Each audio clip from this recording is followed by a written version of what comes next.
She boarded the plane like any other passenger, calm, composed, with a first-class ticket in hand and years of quiet victories behind her. But what happened next would ignite a firestorm across the internet and force one of the largest airlines in the country to face a truth it had long avoided. Why did a flight attendant give Dr. Naomi Ellsworth's seat to a man who just happened to know the CEO? Why did the crew close ranks instead of correcting their mistake? And how could one woman, without shouting or losing her composure, turn a single act of injustice into a moment that shook the entire aviation industry? This isn't just a story about a stolen seat. It's about power, dignity, and the calm strength that can bring corporations to their knees. It's about how one moment, caught on camera, can expose years of silent discrimination. So the question is, what would you do if it happened to you? Before we dive into this powerful true-to-life story, make sure you like this video, share it with your friends, and subscribe to our channel so you don't miss the moments that matter most. Now, let's begin. Excuse me, but people like you don't belong in first class. This is for paying customers only. The words landed like a slap. Dr. Naomi Ellsworth froze in the narrow aisle of Flight 2762, the sound of the engines humming faintly outside the cabin window, the faint scent of brewed coffee mixed with the sterile air. But all Naomi could register was the tall figure in front of her, blocking the aisle completely. The flight attendant's name tag read Kara Whitmore. Her smile was polite in the way a blade is sharp, technically correct, but meant to cut. The bun in her blonde hair was so precise it looked sculpted, and her uniform was perfectly pressed. Yet her tone left no doubt about what she meant. Naomi glanced at the seat number on her boarding pass. Seat 2B, paid in full, confirmed upgrade. Weeks ago, her phone screen, still glowing with the airline app, displayed the same thing, and yet, there in 2B sat a white man in a tailored navy suit, scrolling casually through his phone as if the seat had been his all along. "Ma'am," Kara said again, her voice pitched so nearby passengers could hear. "I'll need you to move to your assigned seat in economy. We have other guests boarding." Naomi's fingers tightened around the handle of her black leather briefcase. She had carried this case into federal courtrooms, congressional hearings, and negotiation rooms worth billions in contracts. 23 years as a civil rights attorney had taught her to recognize moments that could change more than just her day. This felt like one of them. The man in 2B glanced up from his phone.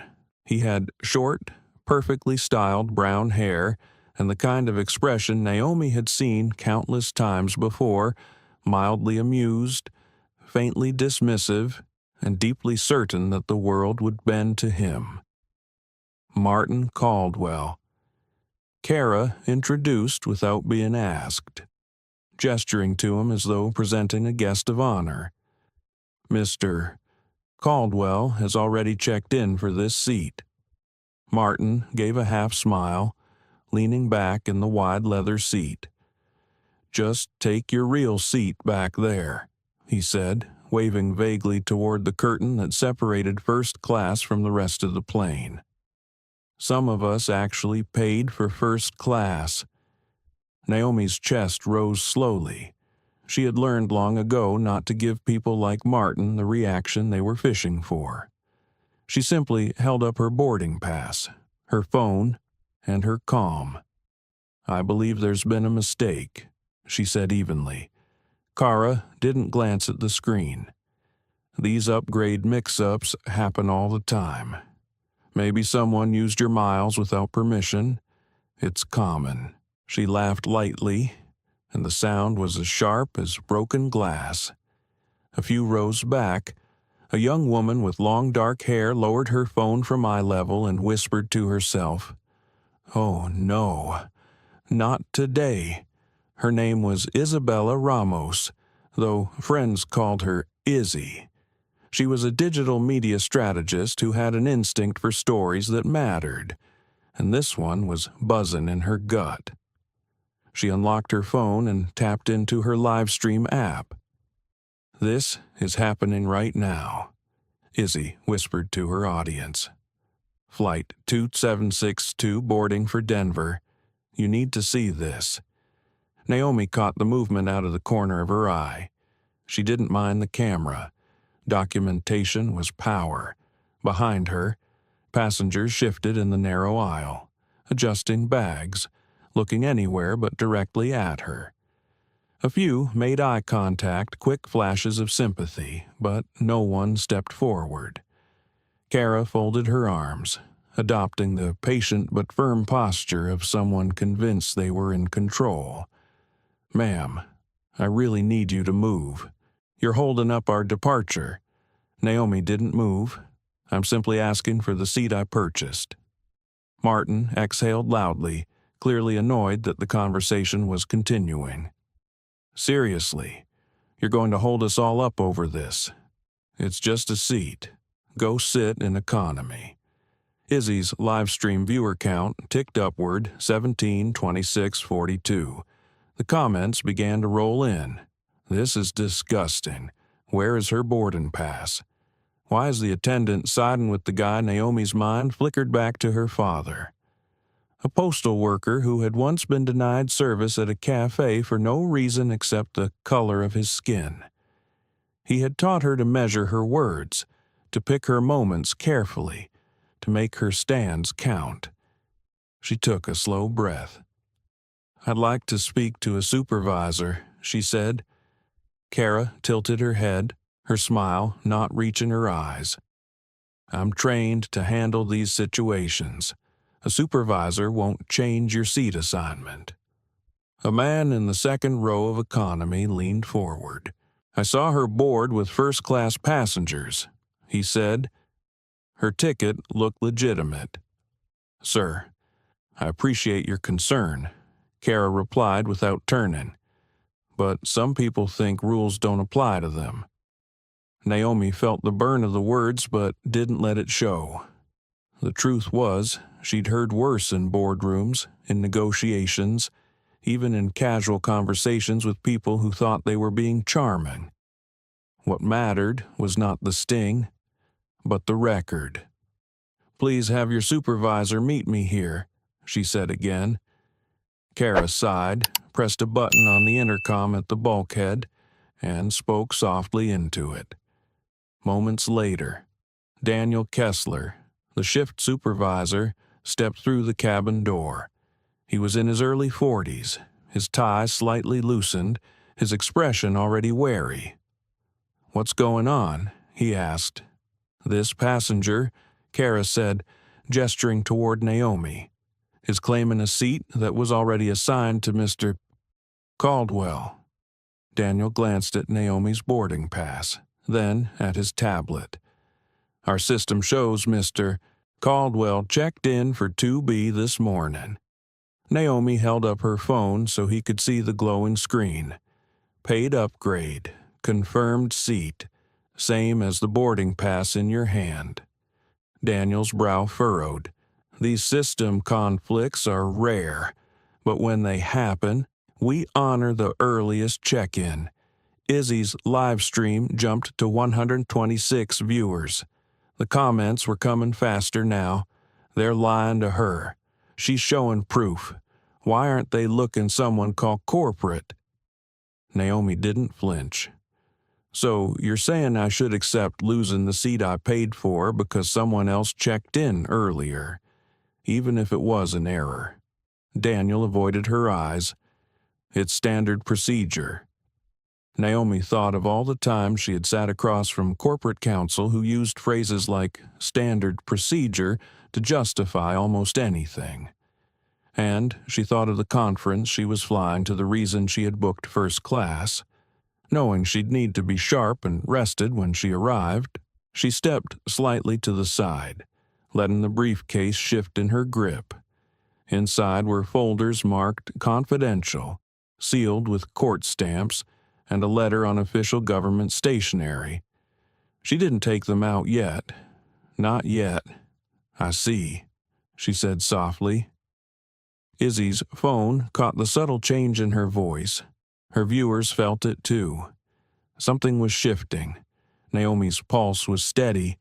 Her moment hadn't come yet, but it would. Naomi stayed exactly where she was. The black leather of her briefcase pressed lightly against her hip. She knew her stillness was making Kara uneasy. People who expect submission often grow impatient when it doesn't arrive. "Kara," Daniel said in a quieter voice, "let's just double-check the records." "It's fine," Kara replied. "This is a simple case of a passenger misunderstanding her ticket." Naomi's gaze didn't waver. "I'm not misunderstanding anything. You have my boarding pass in your hand. You can see the confirmation on my phone." Martin shifted in his seat, his expression sliding from mild amusement to visible annoyance. "This is ridiculous. You're making a scene over nothing. If you can afford first class, I'm sure you can buy it again another time." The condescension in his voice was a familiar tone Naomi had heard in conference rooms when her proposals were ignored, only to be praised when repeated by someone else a moment later. She felt the spark of anger, but she held it in place, letting it burn slowly, controlled. A few passengers in nearby rows were watching closely now. A man in 3C leaned forward, trying to listen without being obvious. A woman in 4A clutched her tote bag a little tighter, glancing between Naomi and the crew. Izzy's phone kept rolling, her voice low but clear for her viewers. "She's showing them proof. They're not even looking at it. This doesn't feel like a mix-up. This feels like something else." On Naomi's screen, the airline app still showed her seat 2B. The confirmation number, the paid upgrade charge, there was nothing ambiguous. "Ma'am," Kara said, the sweetness in her voice turning brittle, "if you don't take your assigned seat in economy, you'll be delaying our departure. I'll have to call security." Naomi met her eyes evenly. "You can call whomever you need. I'm not moving from the seat I paid for." She paused deliberately, or rather, the seat I am owed. Daniel glanced at Martin, and Naomi caught at that flicker of deference, of knowing who held power. It wasn't her boarding pass Daniel respected in that moment. It was Martin's presence, his suit, his assumed importance. Martin chuckled under his breath. Some people just like to play the victim. Izzy's livestream viewer count jumped past 200. Comments poured in. "She's calm. They're the ones escalating. Get names. We want names. Why's that guy smirking like he owns the place?" Daniel straightened. "We need to move forward with boarding. Ms. Ellsworth, I'm going to have to insist you take your seat in economy for now. We can address the refund later." There it was, the corporate compromise. Give up what you're owed now. Fight for scraps later. Naomi's mind flashed to a deposition she'd taken years ago, when a company's representative had said almost the exact same thing to a group of workers they had shorted on pay. "We'll fix it later," but later rarely came without a fight. "I'm not comfortable with that arrangement," she said. Daniel's jaw tightened. Kara folded her arms. The aisle felt narrower, the air thicker. Passengers behind Naomi were waiting, a mix of curiosity and impatience in their eyes. "I can step aside into the galley while you verify the seating records with your gate team," Naomi offered. Her tone was steady, as if they were all reasonable people trying to solve a logistical puzzle. Kara gave a tight smile. I've already told you. We don't need to do that. This happens all the time. I'm trained to handle it." Izzy whispered into her phone. She keeps saying, "I'm trained to handle it." She's not handling anything. She's just telling this woman to move.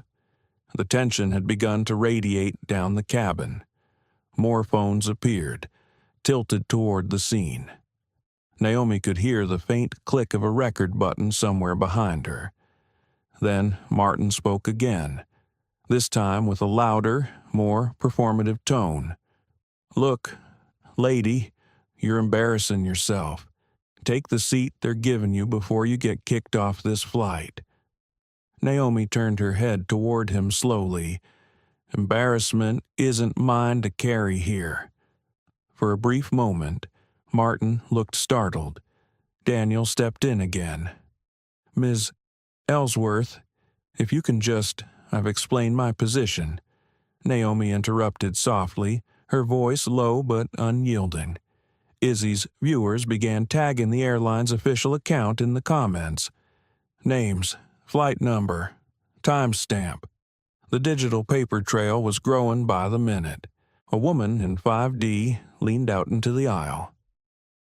"I've flown with this airline for 15 years, she said, her voice clear. "I've seen this before. It's wrong." Kara turned toward her with the same tight smile. "Ma'am, we appreciate your concern. We'll handle this." The words carried that same unspoken message, "Stay out of it." Naomi could feel the balance beginning to shift.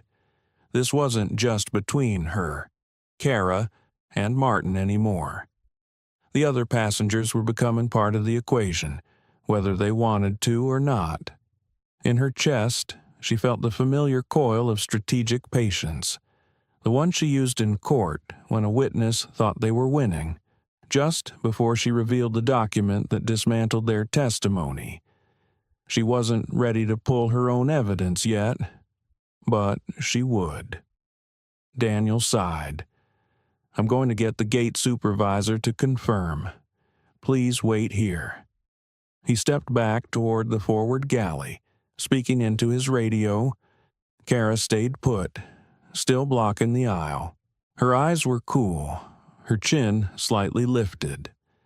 Martin went back to scrolling his phone, though Naomi could see the way his jaw tightened when another passenger's camera angled toward him. Izzy's viewer count had passed 400. The comments were sharper now. "They're stalling because they know they're wrong. Don't move. Naomi, hold your ground."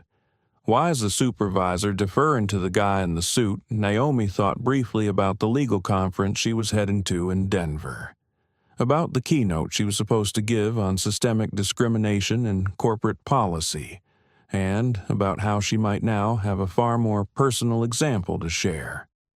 Her phone buzzed in her hand, a message from her assistant, reminding her of the afternoon's agenda. She let the screen go dark again. Right now, this was the only agenda that mattered. The gate supervisor's voice came over Daniel's radio, but Naomi couldn't make out the words. Daniel returned, his expression unreadable. "We're still showing Mr. Caldwell in that seat," he said finally. "Earliest check-in takes precedence. I'm sorry." Naomi inhaled once, exhaled slowly, and said nothing. Not yet. She could feel Izzy's camera on her, the passenger's eyes waiting for her reaction. Inside, her thoughts were calm but sharp, like a blade resting in its sheath. She had been underestimated before. It had never ended well for the person doing the underestimating. Her moment was coming. Naomi remained where she was, her fingers resting lightly on the edge of her briefcase. The energy in the cabin had shifted. Passengers were no longer pretending not to notice. They were watching openly now, some whispering, others holding their phones high enough to capture the scene. Izzy's live stream ticked past 600 viewers. The comment feed scrolled so quickly that even she couldn't keep up with it. Messages flew in from usernames she didn't recognize, people likely watching because someone had already shared the link on another platform. It was spreading. Kara shifted her weight from one foot to the other, the practiced smile still frozen in place. She clearly wanted Naomi to move, to fold quietly so boarding could continue. But Naomi's stillness was its own form of resistance.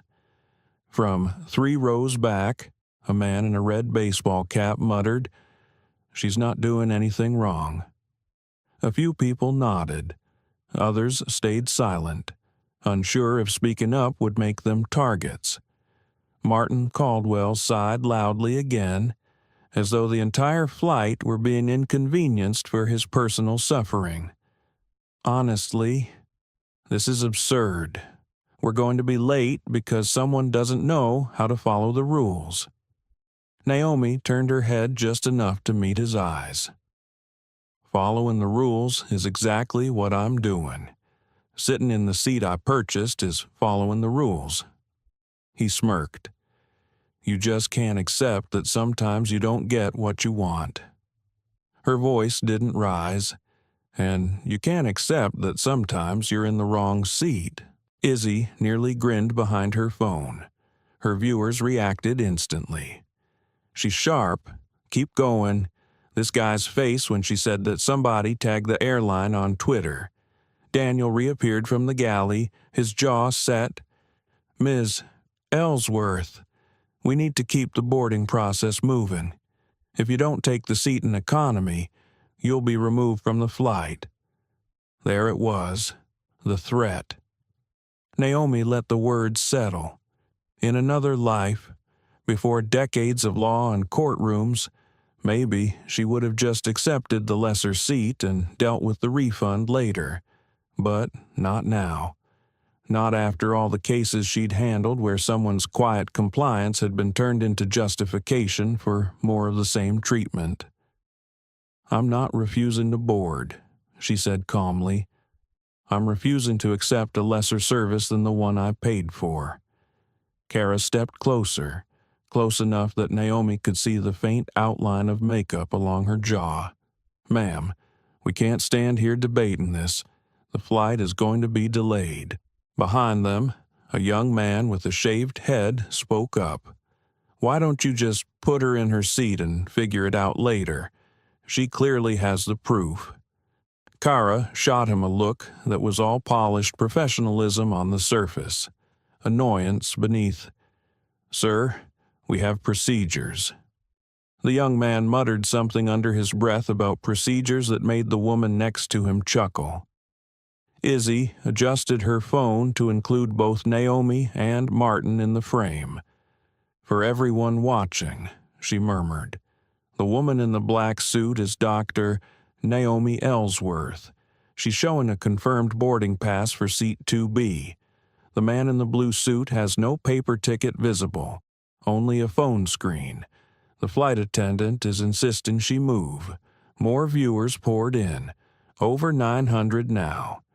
Comments mentioned sharing the stream to airline complaint boards, to journalists, to legal aid accounts. The story was catching. Daniel's radio crackled with static before a voice came through. He turned slightly away to answer. Naomi caught pieces of the exchange boarding delay, passenger dispute, possible removal. The word removal sent a ripple through the surrounding seats. Passengers shifted, eyes widening, phones tilting higher. Naomi watched the reactions carefully. She could feel a current of support building. Quiet, but real. It wasn't just her anymore. People were starting to take sides, and the tide was leaning her way. Daniel lowered his radio. "Security will be here in a moment," he said. "Let's make this easy for everyone." Naomi tilted her head, easy for whom he didn't answer. Kara gestured toward the curtain leading to economy. "Your seat is waiting, ma'am." Naomi's reply was soft. "My seat is here." For a moment, the air seemed to still. The sound of boarding announcements from the gate drifted faintly into the cabin. Then a voice from row 5 broke the tension. An older woman with silver hair and an upright posture stood, holding the seat back for balance. "I've been flying for 40 years, she said clearly. "I've seen this kind of thing before, and it's wrong." Several passengers murmured in agreement. The woman's statement seemed to give permission for others to speak. A man in row 6 leaned out. "If she's got the ticket, why is this even a debate?" Izzy swung her phone toward them briefly, capturing the growing chorus. Her viewer count climbed over 1,000. Comments flew faster than she could read. Daniel's face tightened. "Everyone, please remain seated. We'll handle this." Naomi watched him carefully. She'd dealt with enough negotiations to know when someone was feeling the heat. His tone was a shade too firm, his stance a touch too rigid. He was losing ground. Martin tried to reassert control, leaning back in his seat with a theatrical sigh. "Some people just like to make everything about them." Naomi didn't look at him. Instead, she addressed Daniel and Kara. "You're about to make a choice in front of dozens of witnesses and, judging by the cameras, hundreds more watching online. You might want to be sure it's the choice you want, representing your airline." That landed. Naomi saw it in the flicker of Daniel's eyes and the way Kara's smile faltered for the first time. A moment later, the cabin door opened and a uniformed woman stepped in. She wore the TSA badge on her shoulder and moved with practiced authority. "Officer Monique Harris," she introduced herself. "What's the situation?" Daniel gestured toward Naomi. Passenger refusing to take her assigned seat in economy. Naomi met Monique's gaze. Passenger holding a confirmed boarding pass for 2B. The man in the seat checked in later than I did. "The crew is insisting I move." Monique glanced between Naomi's phone screen and Martin's casual sprawl in the seat. "Is there a reason we can't just confirm with the gate records?" Kara answered quickly. "We've already confirmed. The seat belongs to Mr. Caldwell." Izzy's voice came softly from behind her phone. "They're not saying how they confirmed." Monique looked at Daniel. "If she has proof, procedure says earliest check-in." Daniel cut in. Naomi took a slow breath, feeling the coiled patience in her chest tighten. She was almost ready to let it loose. Not yet, but soon. Izzy's live stream climbed past 500 viewers. Comments begged Naomi not to give in, to keep holding her ground. The phones pointed at her multiplied. The cabin now filled with the soft glow of screens. Naomi met Monique's eyes again. "Are you familiar with the airline's passenger rights policy regarding confirmed seat assignments?" Monique hesitated. That question wasn't what she expected. "I'm aware of it," she said cautiously. "Good," Naomi replied.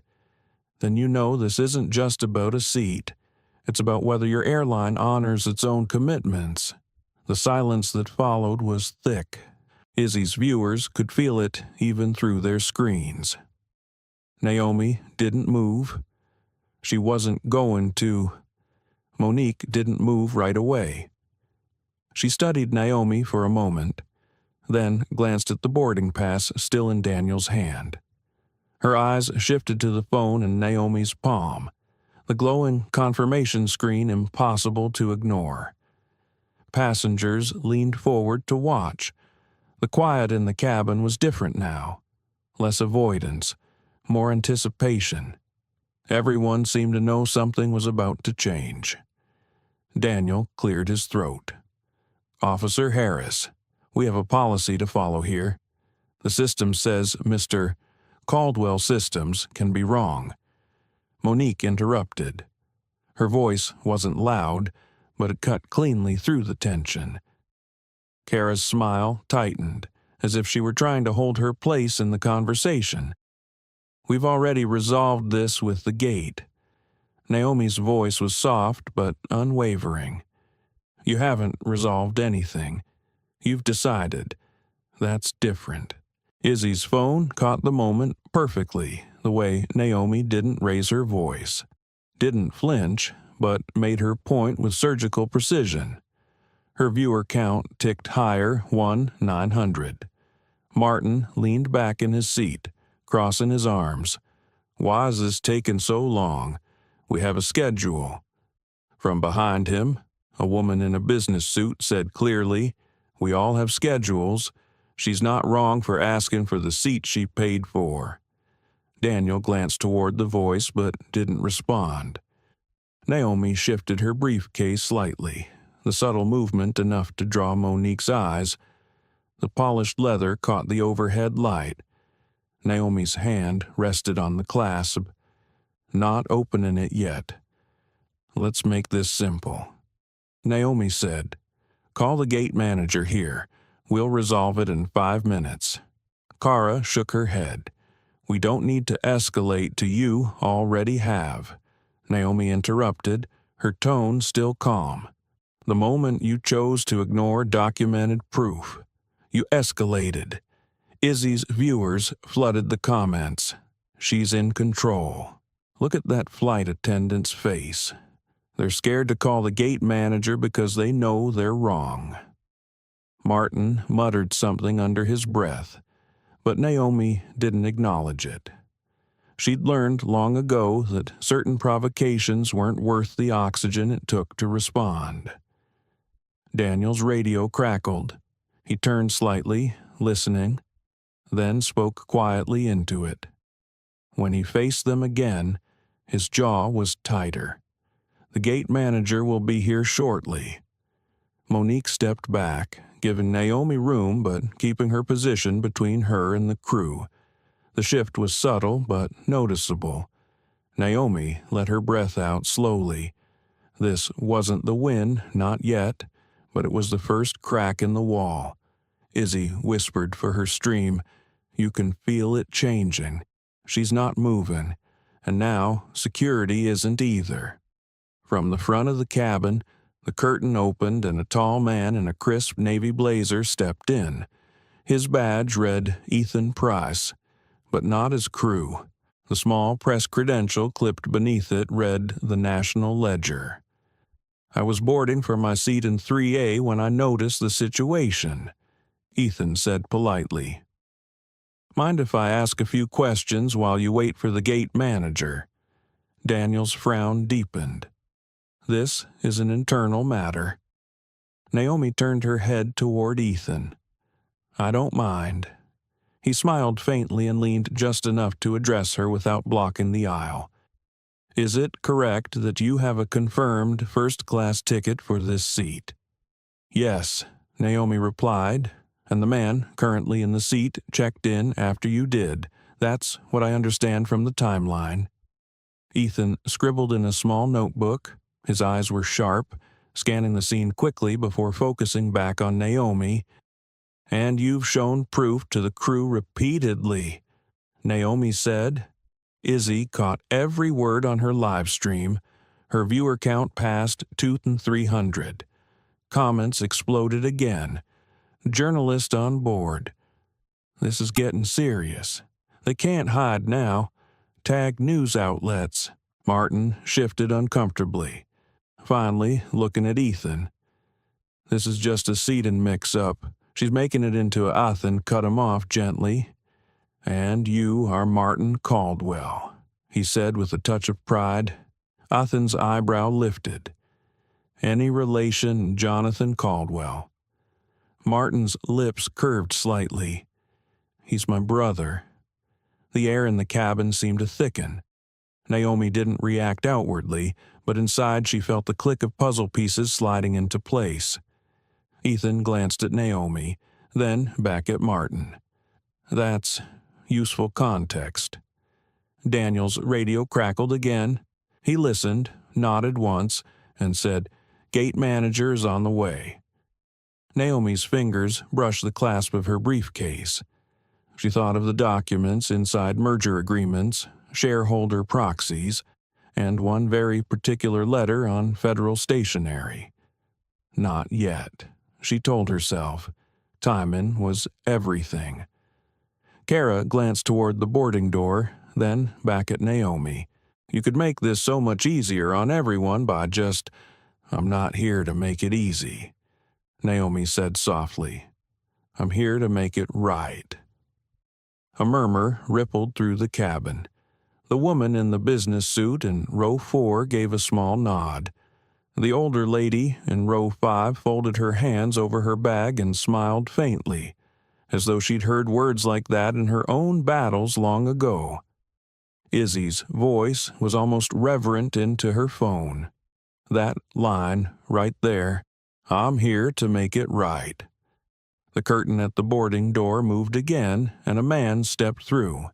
His badge read Paul Grant, Gate Manager. He had the slightly rumpled look of someone who'd been pulled away from paperwork and didn't appreciate it. "What's going on?" Paul asked. Daniel gestured. "Passengers claiming a seat already assigned to Mr. Caldwell." Paul's eyes flicked between Naomi, Martin, and the crew.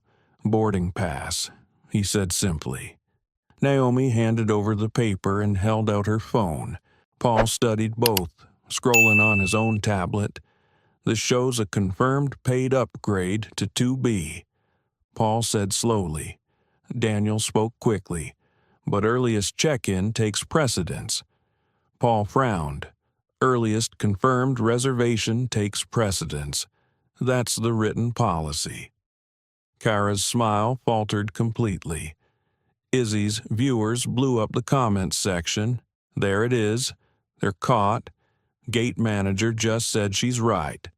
Play the policy card now." Paul looked at Daniel. "We need to resolve this in line with policy. That means Ms. Ellsworth gets her seat." Martin's voice was sharp. "You can't just throw me out."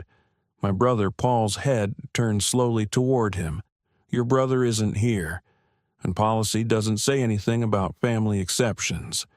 The shift was complete now. Naomi could feel it. Still, she kept her voice level. "I appreciate you checking." Paul nodded once. "I'll handle the seating chart. Let's keep boarding moving." Daniel looked like he'd swallowed something sour. Kara didn't meet Naomi's eyes. Monique stepped slightly closer to Naomi, her voice pitched low enough for only her to hear. "You handled that well." Naomi's reply was just as quiet. "It's not over." Izzy's camera caught her face in that moment, calm, controlled, and utterly certain. Her viewer count climbed again. The internet could smell that something bigger was coming.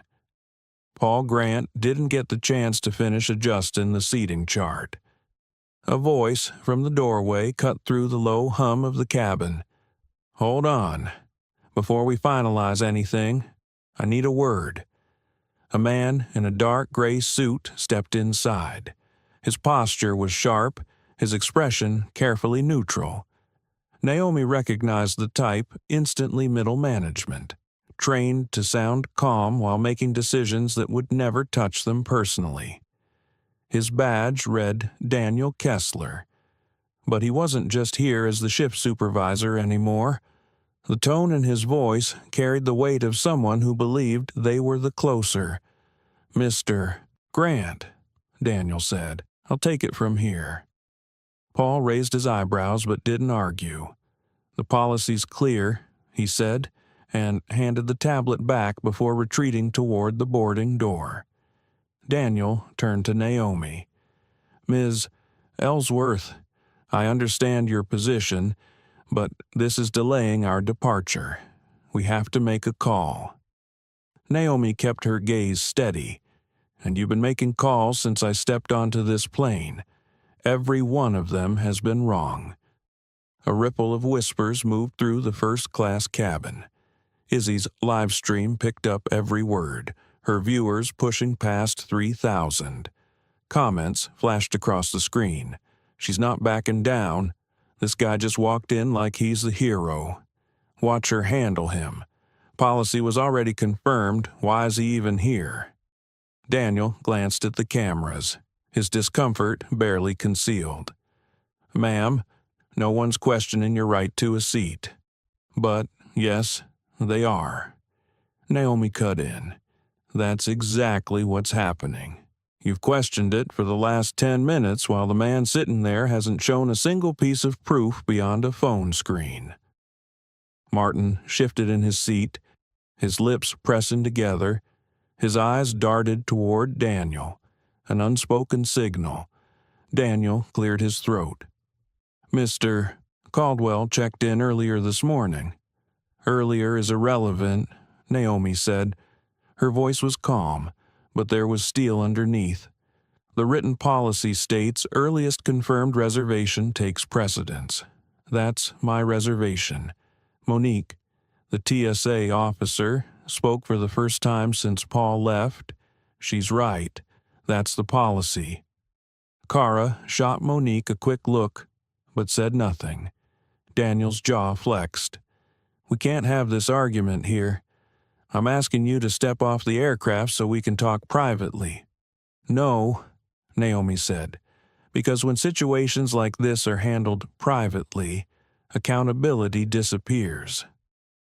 The older woman in row 5 spoke again, her voice cutting through the charged air. She should stay right where she is. We're all witnesses now. Several passengers nodded. Izzy's camera panned briefly across the cabin to catch the faces, some serious, some angry, but all engaged. Naomi could feel the tide solidifying. This wasn't just a personal standoff anymore. It had become a shared moment. Daniel took a step closer. If you refuse to comply, I'll have no choice but to remove you from the flight. Naomi didn't blink. Then you'll remove a paying customer with documented proof of her seat assignment in front of hundreds of digital witnesses and at least one national journalist. Are you sure that's the choice you want to make? Ethan Price, seated near the front, looked up from his notebook. I can confirm I'm recording as well. If she's removed under these circumstances, it will be reported as part of my story. Daniel's eyes flickered to Ethan. For the first time, his certainty wavered. Monique crossed her arms. A subtle signal she wasn't eager to participate in a removal. Izzy's viewers were relentless now. He's boxed in. She's untouchable with this many witnesses. Watch them backtrack. The air in the cabin felt thicker, the stakes heavier. Naomi's fingers brushed the clasp of her briefcase again. She thought about the folder inside with the gold seal, the one she'd kept for exactly this kind of moment. She heard her father's voice in her mind. Don't waste your ammunition early. Wait until the other side thinks they've won. Daniel shifted his stance. Look, we don't need to involve anyone else. You already have, Naomi replied, nodding toward the rows of passengers with their cameras raised. Kara moved toward the boarding door, muttering something about calling corporate. Naomi caught the change in the passengers' posture. They were leaning in, eyes fixed on her, waiting for her next move. She could feel the collective hunger for resolution. Daniel, Naomi said evenly, this is your opportunity to correct a mistake before it turns into something much bigger. The choice is yours. For a moment, no one spoke. The hum of the air system and the faint shuffle of passengers adjusting in their seats were the only sounds. Daniel looked at Martin, then at Kara, then finally back at Naomi. You're not going to give up that seat. Are you? No, Naomi said. And you're not going to win this by pushing me into the shadows. Izzy's voice came softly through her phone's mic. "This is it. She's about to end this part of the fight."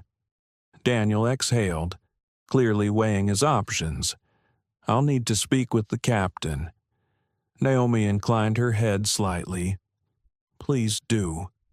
He turned toward the cockpit, his steps brisk.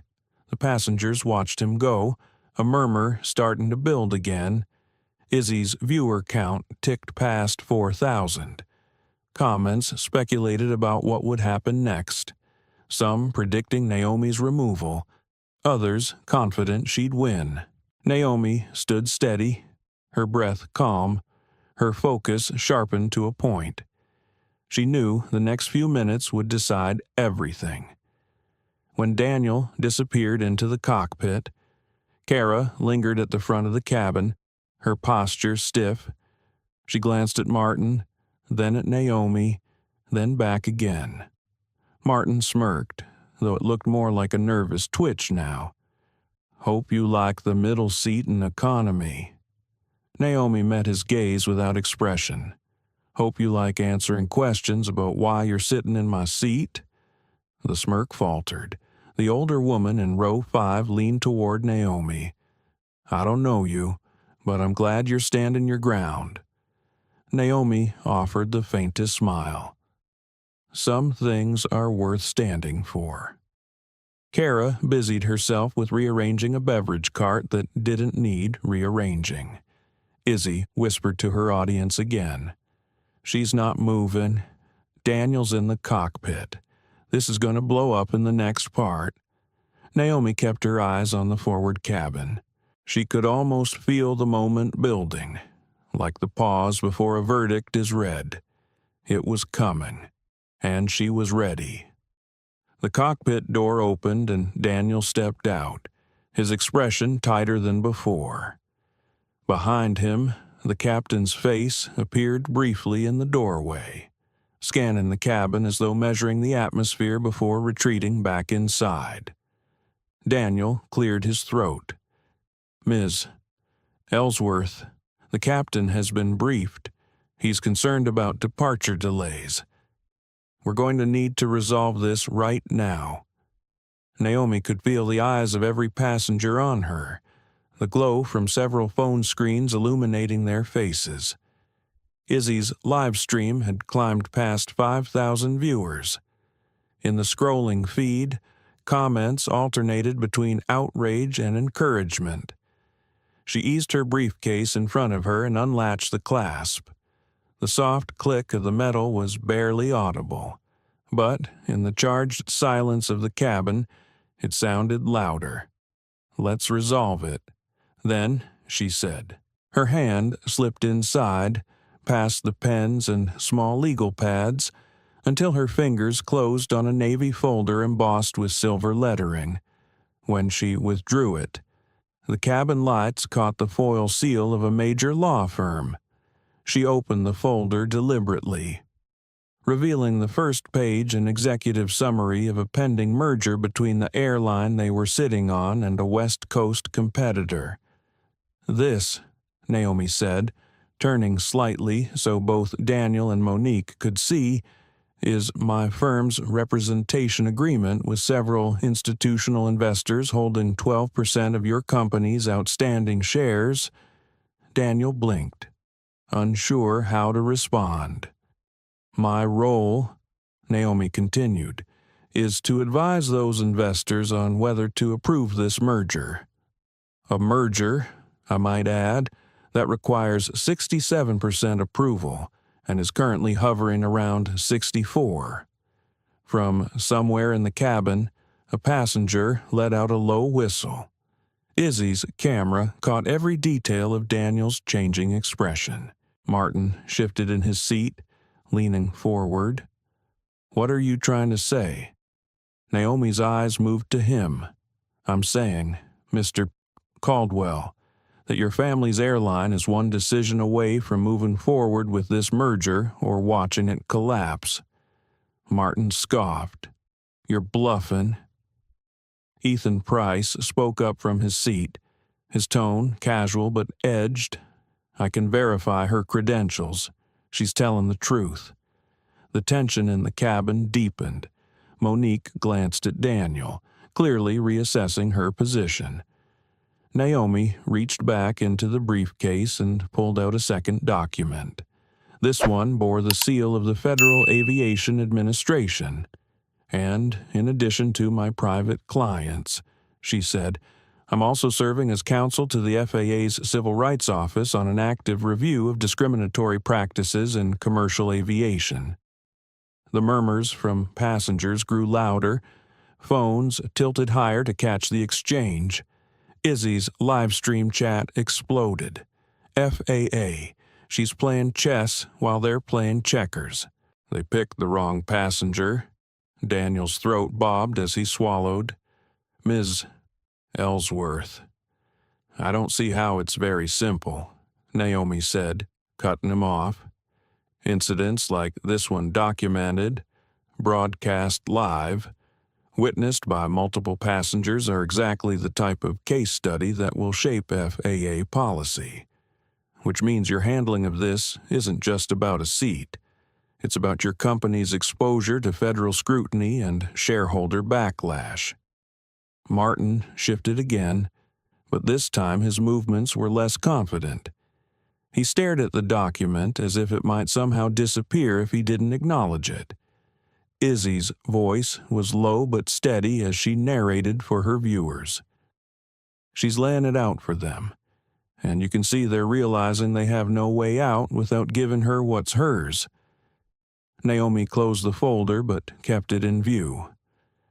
"I have been patient. I've given you every chance to resolve this quietly. But you've chosen to ignore your own policy and side with an individual who, unless I'm mistaken, is directly related to your CEO." Daniel's silence was confirmation enough. Ethan tapped his pen against his notebook. That would be a major conflict of interest if confirmed. Definitely a story. Martin finally spoke, his voice lower now. "I didn't know it was your seat." Naomi turned her head toward him slowly. "Ignorance doesn't erase entitlement, and it doesn't repair the damage done when your privilege is protected over another customer's rights." Several passengers murmured in agreement. The older woman in row 5 said, "That's the truth." Monique took a small step closer to Naomi. "Given what you've shown me, I can't justify forcing you to move." Daniel exhaled heavily. "I'll have to contact corporate." Naomi's tone stayed calm. "You do that, and while you're on the phone, consider that in the next 24 hours. My firm will be finalizing its recommendation on this merger. The choice you make in the next 5 minutes will determine what's in that recommendation." Izzy's viewers were sending rapid-fire comments. "This is insane. She has them cornered. The CEO's brother is in her seat, and they tried to kick her out. Corporate is about to melt down." Daniel moved toward the boarding door, pulling his phone from his pocket. Kara stood stiffly beside Martin. Her earlier confidence eroded. Naomi stayed still, watching them. In her mind, the pieces were aligning exactly as she'd anticipated. It wasn't just about winning her seat back anymore. It was about forcing them to confront the larger cost of what they'd tried to do. The captain emerged briefly from the cockpit, his expression neutral. "Ms. Ellsworth, I understand there's a dispute, but we need to maintain the schedule." "I understand," Naomi replied, "and I'm prepared to take my seat, the one I purchased the moment your crew honors the confirmed reservation policy." The captain looked at Monique, then Daniel, then Kara. Without a word, he stepped back into the cockpit. Ethan's pen scratched quickly over paper. "That was telling," he murmured. Naomi kept her briefcase open, the folder still visible. Every second it sat there in plain view was another second the crew had to reckon with what it represented. Izzy's live stream count hit 6,200. Viewers from different time zones were tuning in, tagging media outlets, speculating about corporate response. Daniel reappeared, his phone still in his hand, his expression a shade more pale. Corporate is aware of the situation. They're reviewing. Naomi didn't break eye contact. They have 3 minutes. Daniel's voice carried an edge he hadn't intended, the tension in his jaw obvious as he held the phone. He was listening more than speaking now, eyes fixed on a point somewhere over Naomi's shoulder. Whatever he was hearing from corporate, it wasn't the kind of guidance that made him feel secure. Naomi kept her posture relaxed, though inside her mind was in motion, reading each flicker of expression from him, each tight inhale. She knew the signs of a conversation turning against someone.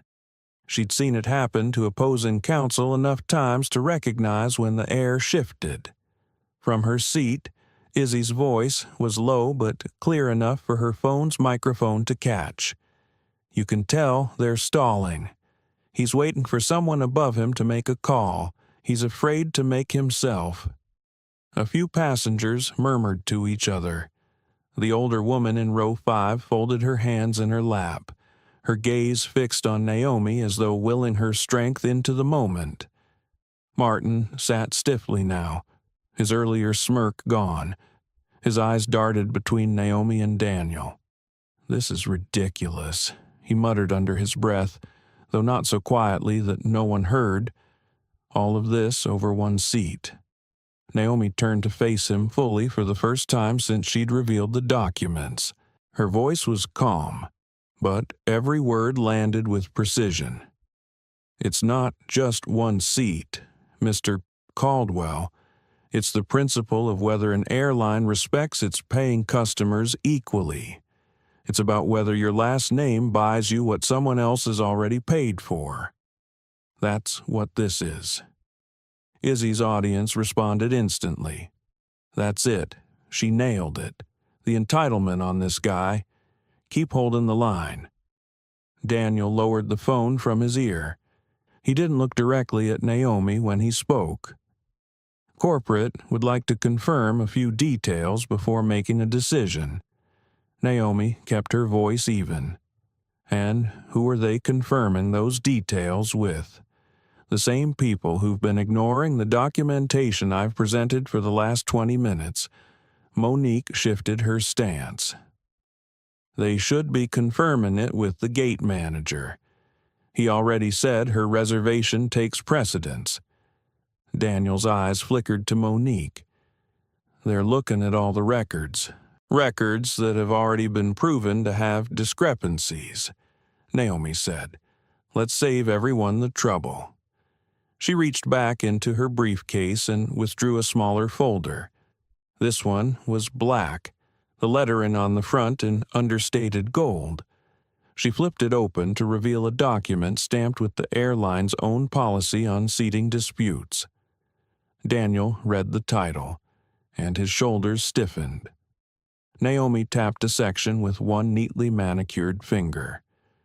Earliest confirmed reservation supersedes earliest check-in. That is your airline's policy. This, she said, glancing at Martin, is not a matter of interpretation. For a moment, the only sound was the faint hiss of the air vents. Then Ethan spoke up from his seat near the aisle.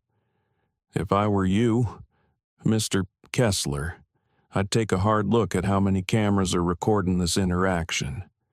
You're not just dealing with one dissatisfied passenger here, you're dealing with an incident that's already gone public." Daniel glanced toward Izzy, her phone clearly capturing his profile. The chat feed on her screen was nearly unreadable now, scrolling too quickly as more people tuned in. Naomi didn't need to check to know the live stream was spreading. She could feel it in the way the passengers were sitting more upright, more focused, more present in the conflict. This was no longer background noise to their journey. This was the story of the flight. Izzy tilted her phone slightly toward Naomi. "We're at 7,200 viewers," she whispered. "Someone's streaming my feed to a news channel." Naomi nodded once but didn't take her eyes off Daniel. "You're out of time. Make the call." Daniel exhaled, clearly frustrated, and brought the phone back to his ear. He turned away as he spoke, but his voice was still audible to those closest. "Yes. She has documentation. Yes. Multiple witnesses. Yes. I understand." When he ended the call, he didn't speak right away. His eyes flicked to Martin, then to Kara, then reluctantly back to Naomi. "Corporate would like to de-escalate." Naomi waited, letting the silence press him to finish. "They're asking," Daniel said, "if you'd be willing to take another first-class seat instead of 2B. The passengers around them stirred. Izzy's eyebrows shot up. Naomi shook her head slowly. "No, this is not about being in first class. It's about being in the seat I purchased, the one you gave away without cause. Giving me another seat doesn't fix what you did, it erases it." The older woman in row 5 said, "Good for you," and several passengers murmured in agreement. Martin leaned forward. "This is absurd. Just take another seat and let's go." Naomi looked at him steadily. "If you want the plane to move, Mr. Caldwell, the quickest solution is for you to stand up." His mouth opened, then closed again, but no words came out. Ethan's pen moved rapidly across his notebook. Izzy shifted her phone to capture Martin's expression. Naomi's phone buzzed in her hand.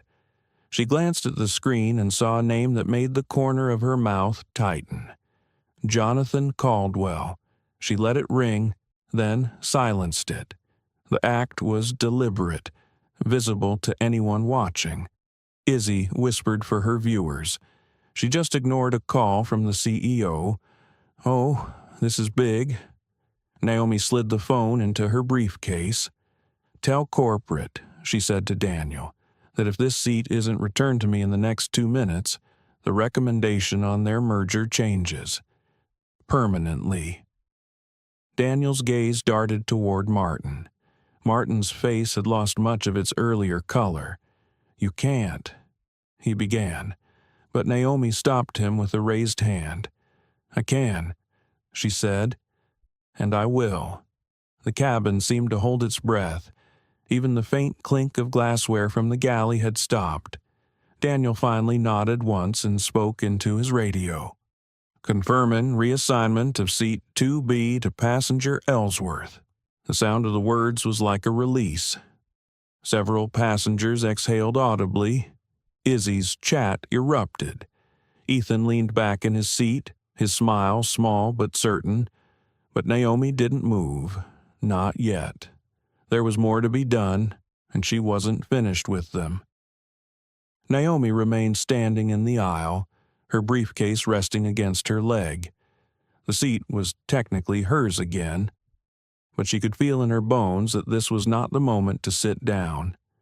The moment now belonged to leverage, to making sure the consequences reached far beyond this aircraft. Daniel cleared his throat as if to move things along. "We've reassigned the seat. Ms. Ellsworth, you can go ahead and take it now so we can get underway." Naomi didn't move.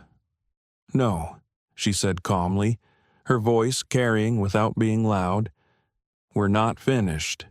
You've addressed my personal inconvenience, but you have not addressed the misconduct that caused it. If I sit down now, the only lesson learned is that the right documentation and enough public pressure gets one passenger what they're owed. That's not enough for me," Martin muttered. "Here we go," under his breath. But the words didn't land with the same smugness they once had. His tone now carried the hollow defensiveness of someone who knew they were exposed. Naomi turned slightly so she could speak to both Daniel and Kara. "You want to resolve this? Then we make it right. That means 3 things." The cabin was quiet. Izzy adjusted her phone to frame Naomi fully in the shot. Her viewer count climbed past 8,000. "First," Naomi said, "Mr. Caldwell vacates this flight with a permanent ban from your airline for attempting to claim a seat he knew was not his, aided by crew members who acted without verifying the rightful assignment. This isn't about family connections. It's about accountability." Martin's eyes widened. "You can't ban me. You'd be surprised what corporate can do when the alternative is a shareholder revolt and federal investigation," Naomi said, cutting him off.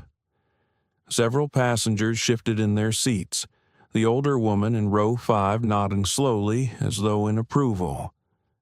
"Second," Naomi continued, "Ms. Whitmore and Mr.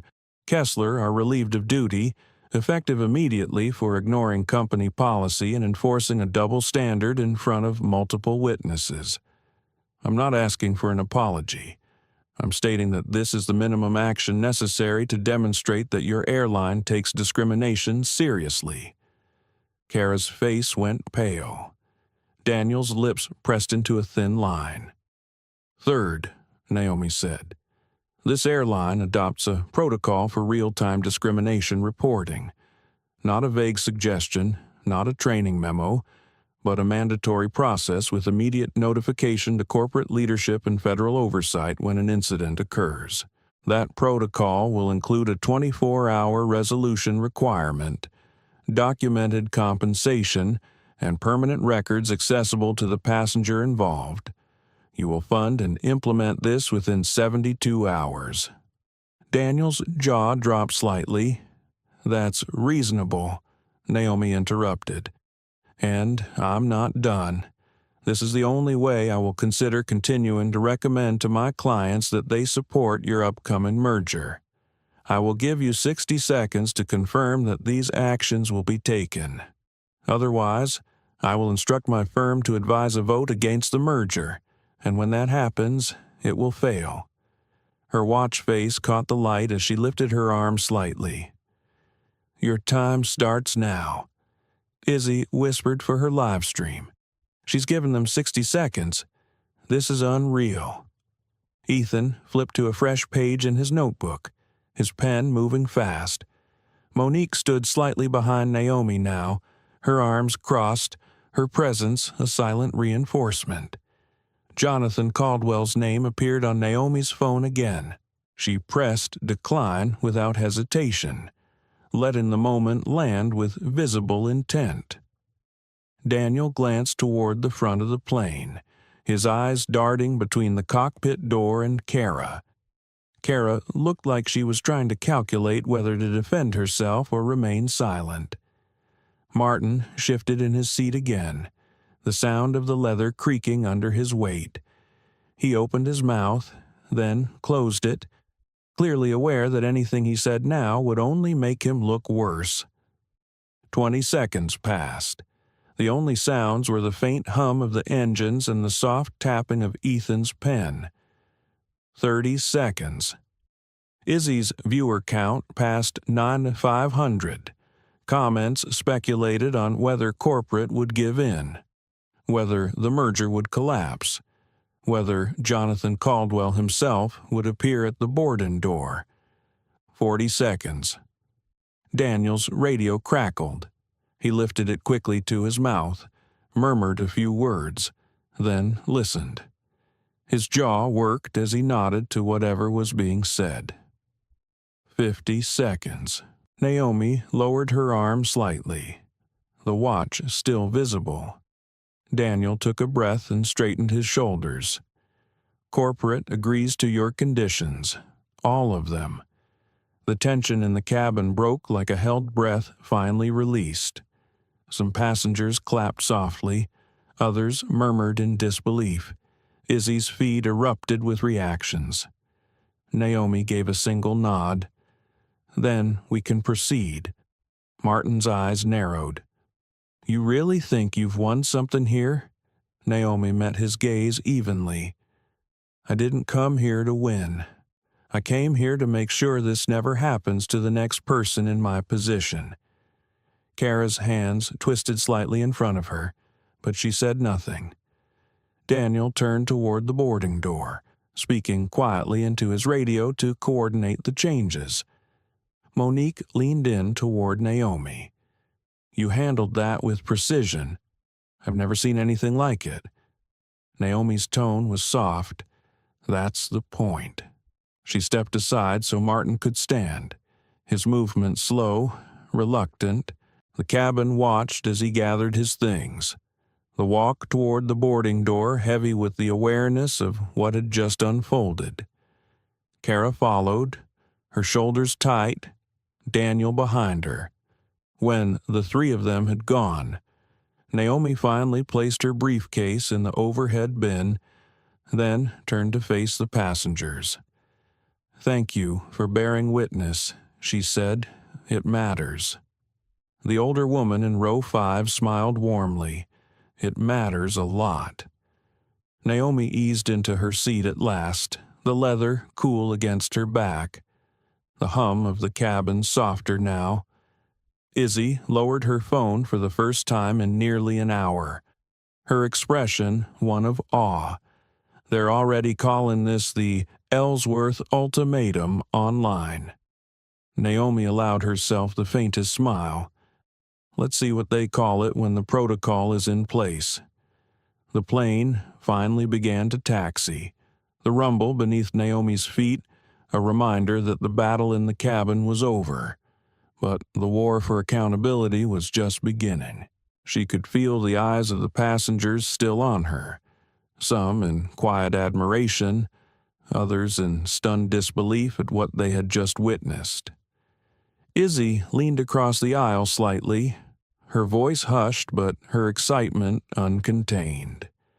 "Naomi, the feed is blowing up. News channels have already picked it up. Hashtags with your name are trending.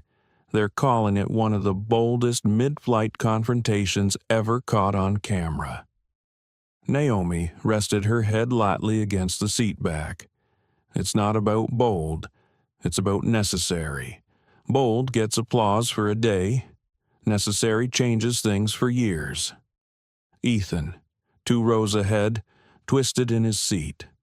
"You just wrote my headline for me," he said with a faint smile. "Mind if I quote you?" "Do what you need to do," Naomi replied.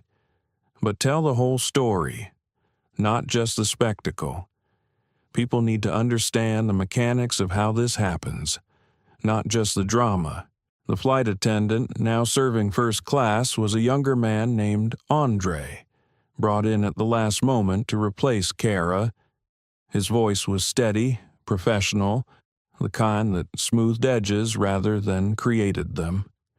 He approached Naomi with a quiet deference. "Dr. Ellsworth, can I get you anything to drink water?" "Please," she said. As he walked away, Naomi's phone buzzed again. This time it wasn't Jonathan Caldwell's name on the screen, but a number from Washington. D.C. She knew who it was before she answered. "Naomi, it's Julia from the FAA Civil Rights Office. We've been watching the feed.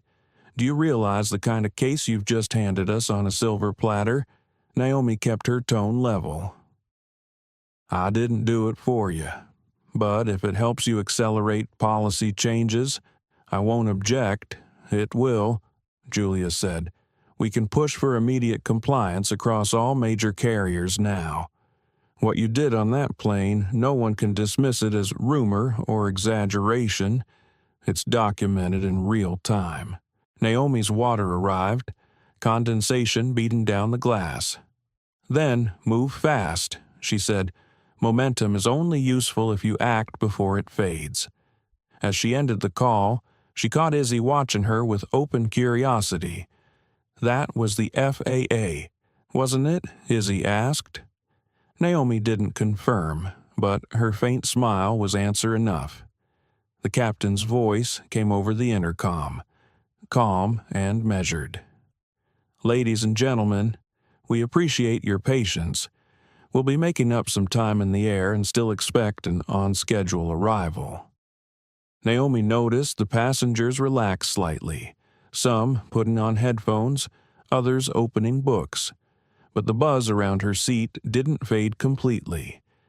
People were still whispering, still sneaking glances. Ethan slid into the empty seat beside her, notebook in hand. "I'm piecing together the timeline," he said.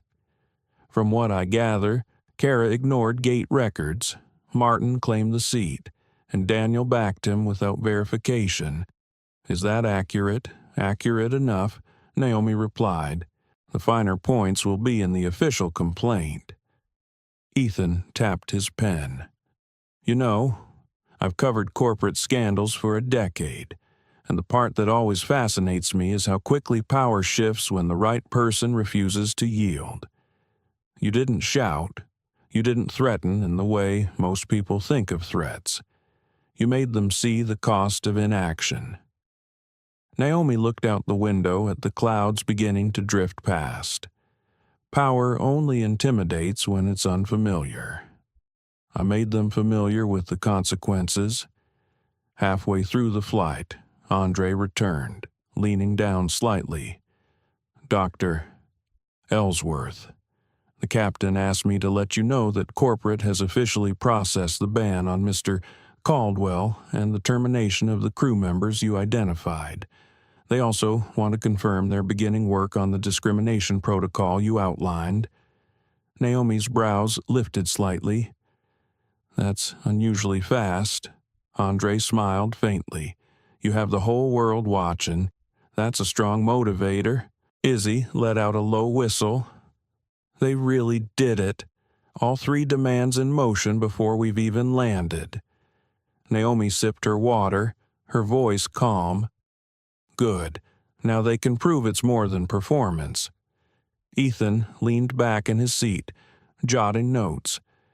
"I can already tell this is going to hit front pages, but I'll make sure the headline isn't just about drama. It'll be about reform in real time." Naomi turned toward him. "Then you'll be doing your job right." An hour later, as the flight began its descent, Naomi's phone buzzed again. This time it was an email notification, the subject line reading "Merger Approval Impact, Urgent." She opened it to find messages from 2 separate shareholder groups, both indicating their support for her stance and their intent to condition their vote on the airline's compliance with her protocol. She allowed herself a small exhale. The ripple effect was already spreading. Izzy leaned in one last time before the wheels touched down. "Naomi, when this lands literally and figuratively, your name's going to be everywhere. Are you ready for that?" Naomi looked at her, the faintest curve of a smile at her lips. "This isn't about my name. It's about making sure the next black woman who boards a plane doesn't have to fight this battle at 30,000 feet."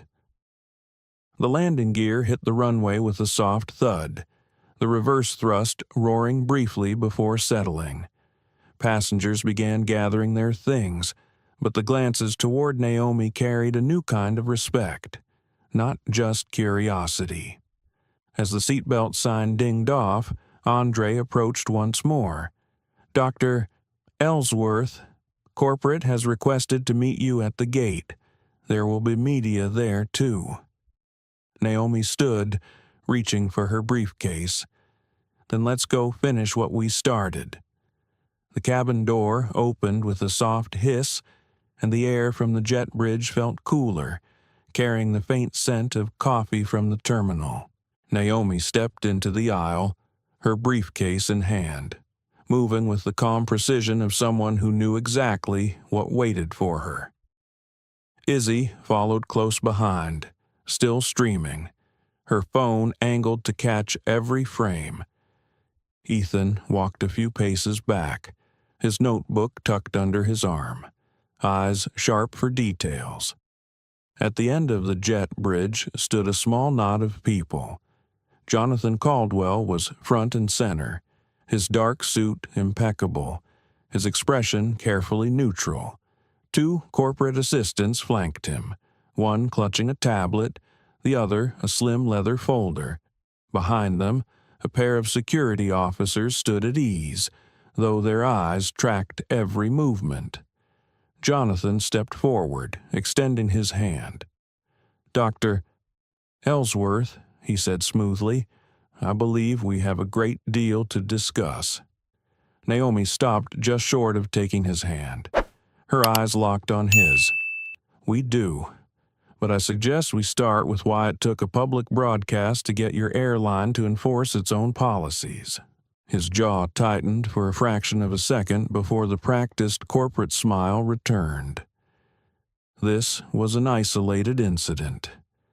The individuals involved have been removed from duty, and we're moving quickly on the protocol you suggested. Our priority is ensuring you're satisfied with the resolution. Naomi's voice was calm, but her words carried weight.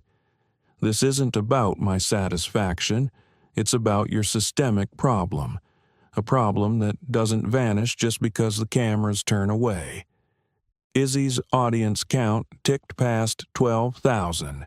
Comments flooded the feed. He's trying to spin it already. She's not letting him off the hook. Stay firm. Naomi Jonathan's assistant stepped forward slightly. "Dr. Ellsworth, we've drafted an initial outline for the discrimination reporting protocol. If you'd like to review, I'll review it," Naomi said. "But understand this, I will be monitoring implementation. If there's one deviation from what we agreed, I will go public again. And I won't need to set foot on another plane to make my point." The assistant hesitated, then nodded. Jonathan shifted his weight. "I believe we can find common ground here. You've made your point, and we intend to make this right." Naomi's eyes didn't waver. "Your intention is irrelevant without follow-through. You have 72 hours to prove you're acting in good faith. If you fail, I will personally ensure your merger doesn't just stall, it collapses." One of the security officers, a tall woman with a badge reading Ellis, stepped forward just enough to make her presence felt. "Ma'am, if there's anything further you need in terms of documentation or witness statements, TSA is prepared to cooperate fully." Naomi gave a short nod. "I'll have my office contact you this afternoon." Ethan had been quietly observing, jotting notes between exchanges. Now he stepped closer. "Jonathan, care to comment for the record on whether your airline will extend the protocol to international routes?" Jonathan glanced at him with the faintest flicker of annoyance. "We'll review applicability across all operations once the domestic framework is in place." "That's a no," Naomi said softly, but loud enough for the microphones to catch. "You just made my next headline for me." A ripple of murmurs ran through the small crowd that had gathered at the gate passengers who had followed the story from their seats. Journalists alerted by the live stream, and curious travelers who had overheard just enough to want more. Jonathan's smile thinned. "Dr. Ellsworth, I'd prefer we continue this conversation in a more private setting." "That's convenient for you," Naomi replied, "but privacy has been your shield for too long. Today, transparency is the point." Izzy angled her phone to capture both faces in frame. "My viewers agree," she said. "They've been talking about how moments like this need to happen in public so everyone sees the dynamic for themselves." Jonathan's eyes flicked to the camera, then back to Naomi. "Very well, but I'll remind you, our goal here is resolution. My goal," Naomi said, "is transformation. There's a difference." A silence hung between them, the kind that makes bystanders lean forward. Then Jonathan straightened, signaling to his assistants. "We'll have the first implementation report in your inbox within 24 hours, and you'll have direct access to our compliance officers for the next 6 months. That's a start," Naomi said, "not a finish." Ethan stepped in again. "Dr. Ellsworth, one last question before you go. What message do you want this moment to send to people watching who've experienced something similar but felt powerless to act?" Naomi met his gaze, her voice measured. "Powerlessness is what they rely on. Every policy gap, every unverified decision, every quiet bias, they all depend on you thinking you have no recourse. The moment you know your worth and your rights, you shift the balance. And once you shift it, they can't unshift it without the whole world noticing." The crowd was silent for a beat. Then scattered applause began, growing louder.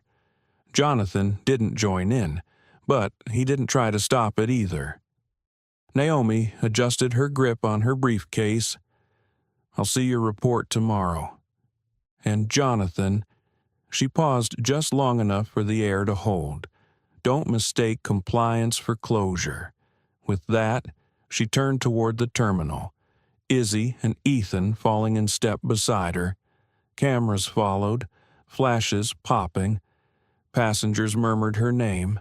Somewhere in the background, a gate agent was already answering questions from curious travelers who had only caught fragments of the confrontation. As they walked, Izzy lowered her phone slightly. That was something else. You didn't just take your seat back. You took the narrative away from them completely. Naomi gave the smallest shrug. "Narratives shape policy more than any memo ever will. Now, let's make sure the story they tell themselves tomorrow is one where they had no choice but to change." Ethan's pen scratched quickly over his page.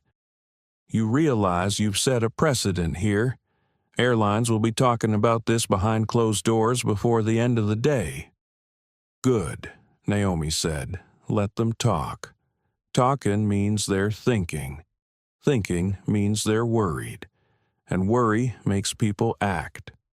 By the time they reached the baggage claim, Naomi's phone had already begun vibrating with calls and texts, messages from legal colleagues, civil rights groups, and even 2 senators' offices. She didn't answer any of them yet.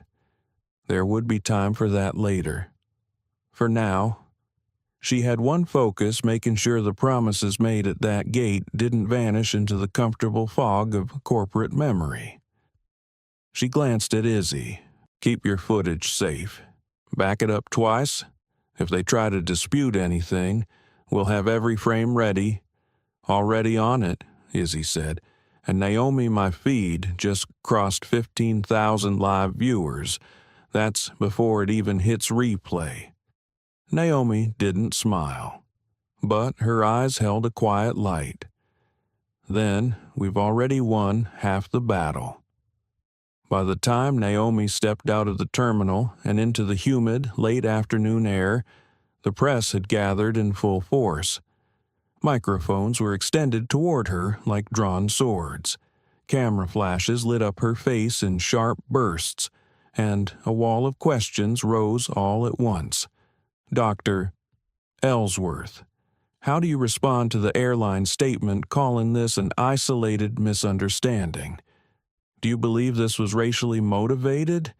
And if so, will you take legal action?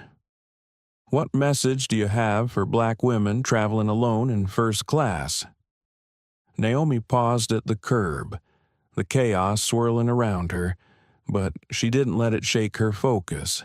She scanned the crowd until she spotted Ethan just beyond the first ring of reporters, his notebook ready, watching her carefully. Izzy stood to her right, still filming, still capturing every angle. She raised her voice just enough to cut through the noise. "Let me be clear. What happened on that flight was not an isolated incident. It was the visible result of invisible habits, unchecked bias, inconsistent enforcement of policy, and a corporate culture that rewards deference to power rather than fairness to passengers. That's why this matters. That's why I didn't let it slide. The crowd quieted, the frenzy of questions dimming for the moment. Naomi stepped closer to the microphones. I'm not here to ruin anyone's career for sport, but when an airline allows employees to override documented seating assignments based on personal preference, when it validates that decision because the passenger is connected to leadership, that's not just an inconvenience, it's a breach of trust.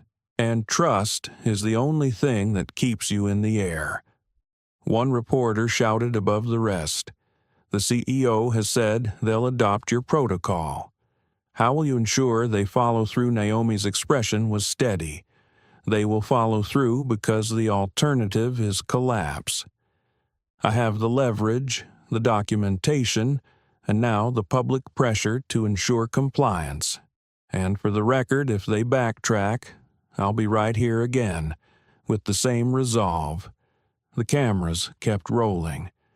She could see in the faces around her that this wasn't just a one-day headline. It was already a movement in the making. From the corner of her eye, Naomi noticed a tall woman with close-cropped hair stepping out of the crowd. It was Monique Harris, now off duty and dressed in civilian clothes. She handed Naomi a small envelope, documentation from TSA, as promised. Full incident record from the moment the gate scanned your boarding pass to the moment the flight departed. It's airtight. Naomi took it, her fingers brushing the edge. You didn't have to do this off the clock. Monique's voice was low but firm. Sometimes, if you want to see change, you can't wait for the next shift. Ethan was already scribbling the quote in his notebook. Izzy leaned toward Naomi. Your name is everywhere online. There are calls for a boycott of the airline until the protocol's officially in place. Hashtags in multiple languages. You've gone international. Naomi started walking toward the car waiting at the curb. Izzy and Ethan fell in step beside her, reporters trailing like a tide that couldn't quite reach the shore. She opened the back door but paused before getting in. For those watching, for those who've been here before, she said over her shoulder, know this, you don't have to match their volume to match their power. Sometimes the calmest voice in the room is the one they fear the most. The door closed, muting the noise outside. Inside the car, the air was cool, tinted glass offering a moment of privacy. Naomi set the envelope from Monique on her lap, feeling its weight. Ethan leaned forward from the front passenger seat. You just gave them the line that will live on every broadcast tonight. The calmest voice is the one they fear the most. That's going to stick. It's not for them to fear, Naomi said quietly. It's for others to remember. Her phone buzzed again. This time, it was a text from a federal contact she trusted. You've got an open lane. Push hard now, and the Department of Transportation will back you. She typed a brief reply. Understood. Drafting demands tonight. As the car pulled away from the terminal, Izzy turned her phone toward Naomi. Do you want to see the numbers? Naomi shook her head. Not yet. If I start chasing numbers, I start losing focus. This isn't about the feed. It's about the follow-through. They drove in silence for a few minutes, the cityscape unfolding outside the tinted windows. Naomi let her mind wander briefly to the passengers on that flight, to the faces she'd seen shift from doubt to respect, to the way Kara had gone pale when the ultimatum landed, and then, inevitably, To the future, the meetings, the monitoring, the long grind of turning a headline into a permanent safeguard. Ethan broke the quiet. Tomorrow, every major outlet will have this as their top story. Are you ready for the requests morning shows, panel discussions, interviews? Naomi kept her eyes on the skyline. I'll choose where I speak and where I don't. This isn't about my 15 minutes. It's about building something they can't undo in 15 years. The car turned into the underground entrance of her hotel.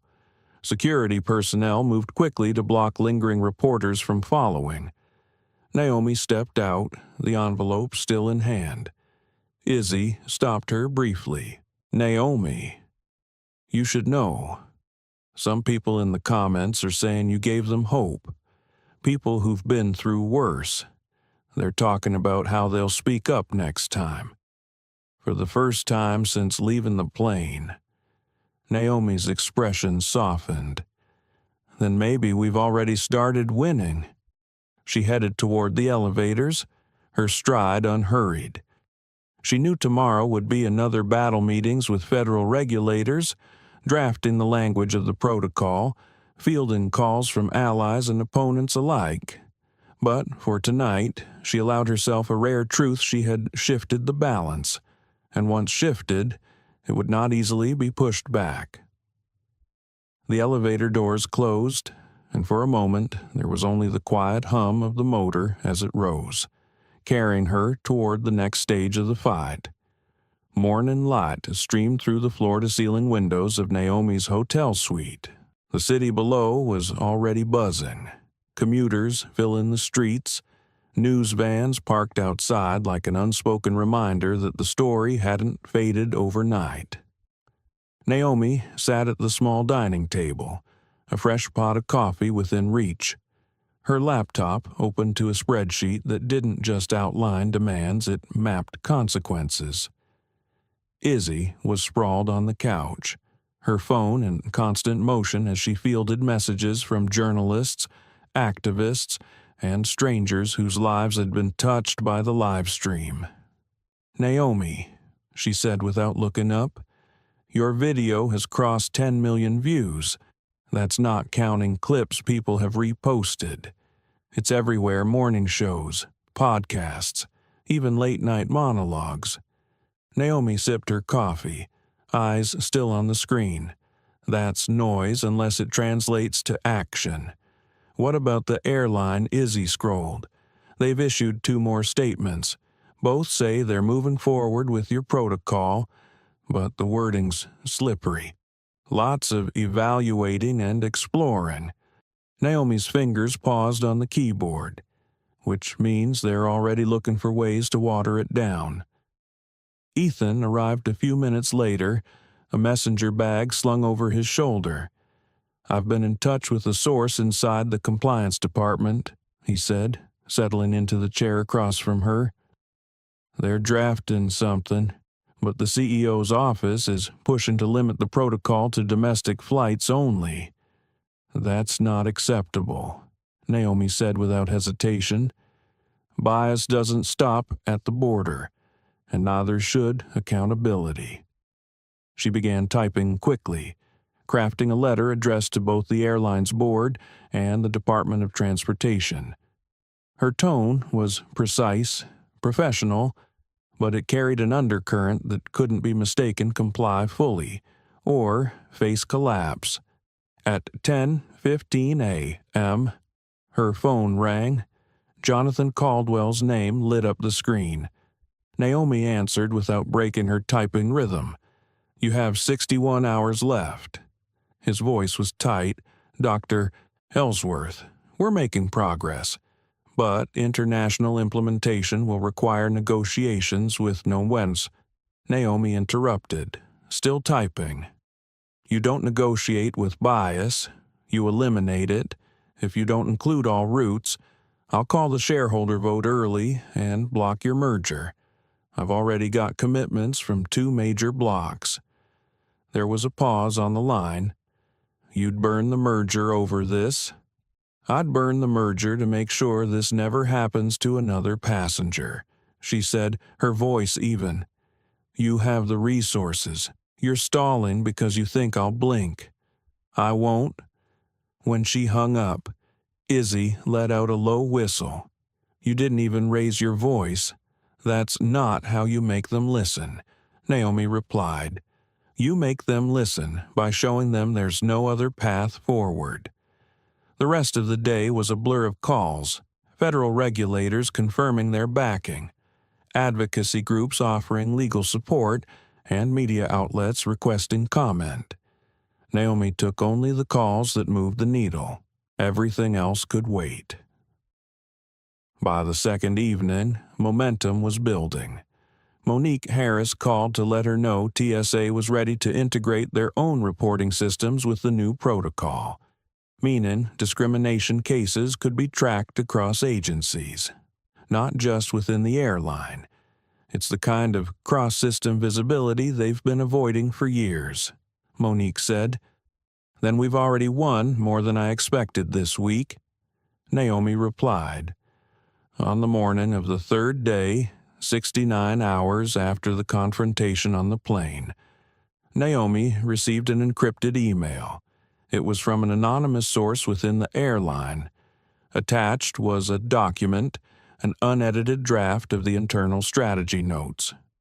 She scanned the text, her jaw tightening at one bullet point: "Prepare alternative compliance framework to present if Ellsworth refuses compromise." She forwarded it to Ethan and Izzy without comment, then began drafting her public statement. At exactly 71 hours and 45 minutes, Jonathan Caldwell called again. His tone was different now, the easy confidence gone. "Dr. Ellsworth, the board has voted to adopt your protocol in full. Domestic and international, no amendments. The press release will go out within the hour." Naomi didn't smile, but her shoulders eased slightly. "Good. And you'll submit quarterly reports to the FAA, correct?" "Yes," he said quickly, "and we'll invite you to review implementation personally." "Then you've made the right decision," she said, and ended the call. She turned to Izzy. "It's done." Izzy grinned. "No, it's just starting. Now they have to live up to it." Naomi opened her laptop again, this time to a fresh document. She began writing the first in a series of op-eds, not about herself, but about the passengers who'd written to her in the last 3 days. Stories of being moved, ignored, humiliated, and sometimes vindicated. "The more of these we put out there," she said, "the harder it will be for them to slip back into old habits." Ethan closed his notebook, his smile faint but certain. "You've changed the conversation, and in this business, that's everything." As evening settled over the city, Naomi stepped out onto the balcony, the hum of traffic below mixing with the distant sound of a news broadcast. She thought of the moment in the aisle when Kara had stood her ground against her, not out of principle, but out of habit. She thought of Martin Caldwell's smug certainty that his connections would protect him. She thought of every passenger who had looked away, then looked back when the balance shifted. This wasn't about her name, or even the airlines. It was about the next person who would board a plane without fear of being told they didn't belong. It was about a seat that could no longer be taken because someone thought power was theirs by birthright. She went back inside, the glow from her laptop spilling across the table. The work ahead was long, but she had already proven something to herself and to anyone watching. The calmest voice in the room could change the course of an entire industry if it refused to be ignored, and this voice wasn't going anywhere. In 72 hours, a single voice changed the course of an airline's future. Dr. Naomi Ellsworth didn't raise her volume, she raised the standard. And in doing so, she proved that calm resolve can be louder than any outburst, and that justice can be won without losing your dignity. But this story is bigger than one woman or one airline. It's about every passenger who's ever been told they didn't belong, every quiet injustice that went unchallenged, and the truth that silence only benefits those who cause the harm. We must remember discrimination, no matter how small it looks in the moment, leaves a lasting mark. And when we stand against it, we stand for more than ourselves. We stand for everyone who will come after us.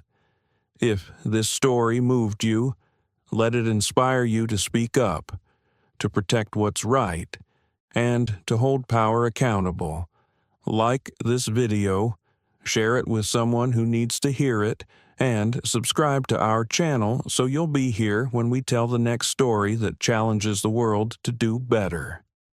Because these conversations can't end here, they're just getting started.